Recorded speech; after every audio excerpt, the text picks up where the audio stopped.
Well, as we all know, the United States just hit the nuclear reactors there in Iran through a very successful military authorization authorized by the president.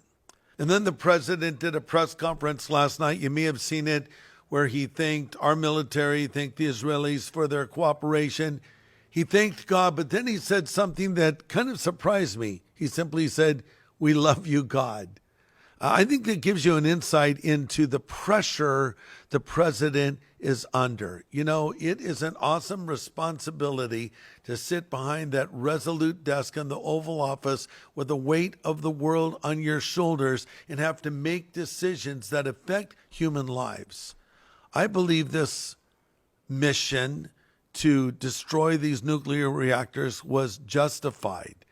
There's a radical regime in control in Iran right now. And even as we have our eschatology, that is a study of end times events, and we believe that our Messiah, Jesus, is coming, the leaders of Iran right now believe that they have a Messiah of sorts coming as well, and they call him the Mahdi. And they believe the way to prepare the ground for their Mahdi to arrive is by creating chaos, hence their activities around the world supporting terrorist organizations like Hamas, Hezbollah, the Houthis. Did you know over 240 Americans have been killed by these terrorist organizations, not to mention all of the Israelis that they've killed? But the question arises at a time like this, is this a fulfillment of Bible prophecy? I would say it's maybe more of a foreshadowing than a fulfillment. Let me explain. We know ultimately, after Israel is regathered together in her land as a nation, and that of course happened on May 14th, 1948, that a large force from her north will attack her, identified as Magog.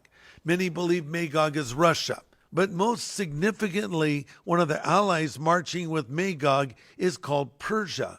Persia is the name of Iran. She changed her name in 1935. So we know with certainty, regardless of who Magog is, we know Persia will one day march against Israel. That has not happened exactly, but we see the alignment of Russia and Persia. We see the ongoing hostility between Iran and Israel. So it's a cause for great prayer.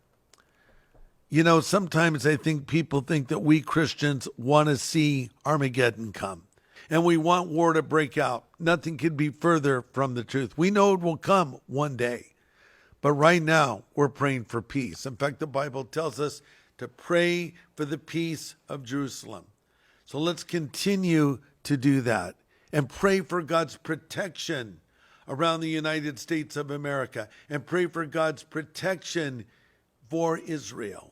And pray that they find some kind of resolution soon. And pray that God gives to our president wisdom as he makes these decisions that affect so many people. God bless you.